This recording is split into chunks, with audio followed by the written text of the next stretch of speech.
de la montagne d'Éphraïm nommé Elkana, fils de Jéroham, fils d'Elihu, fils, bon, je descends un peu jusqu'à 3. Chaque année, cet homme montait de sa ville à Silo pour adorer l'Éternel des armées et pour lui offrir des sacrifices.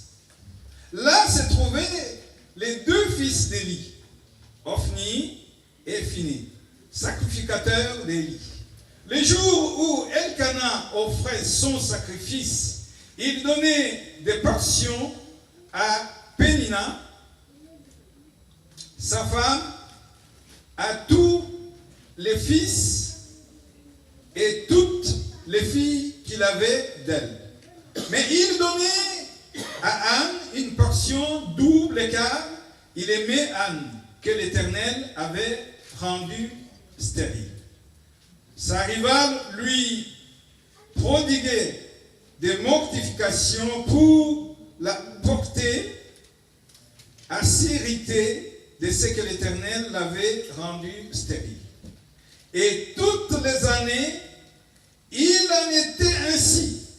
Chaque fois qu'Anne montait à la maison de l'Éternel, Pénina l'a mortifiée de la même manière. Je m'arrête là, après je vais continuer. Bien-aimés,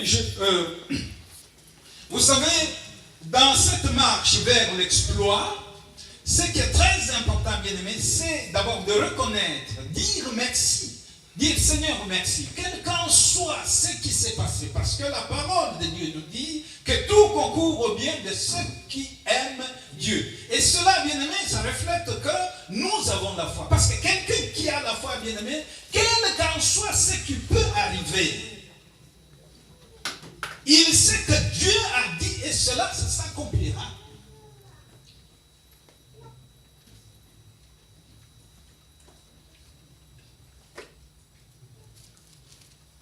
Dire merci Seigneur. Parce que la reconnaissance est très importante. Mais vous allez voir, même un enfant, vous lui dites amène-moi de l'eau. Les enfants, des fois ils te disent quel est le mot magique. Il faut que tu lui dises s'il te plaît, merci. Alléluia.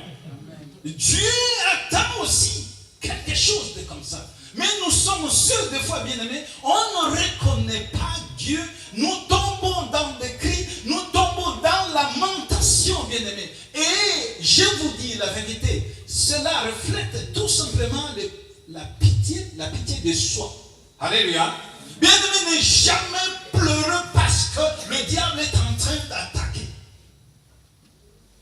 Nous avons une autre façon d'attaquer le diable quand il nous fait du mal. Ce n'est pas de crier. Alléluia. Amen. Je reviendrai à ce texte. Mais je veux vous donner un exemple sur les cris qui peuvent nous empêcher à arriver, bien-aimés, à accomplir des exploits avec Dieu. Un jour, Dieu vient, il dit à Abraham, écoute Abraham, tu as été obéissant. Tu sais qu'une seule chose, ta descendance sera captive dans un pays étranger. Et ils seront là pendant 400 ans. Au bout de 400 ans, moi je viendrai pour libérer ce peuple. Bien aimé, la parole de Dieu nous dit que Dieu est toujours derrière sa parole. Dieu ne ment pas. Quand Dieu dit 400 ans, c'est 400 ans. Mais qu'est-ce que la parole nous dit? Dieu ne viendra pas après 400 ans, mais Dieu va venir après 430 ans. Et bazate. 430. Qu'est-ce qui s'est passé? Hein, Cathy? Qu'est-ce qui s'est passé? Dieu dit 400 ans. Nous allons lire. Prenez la Bible. La preuve là.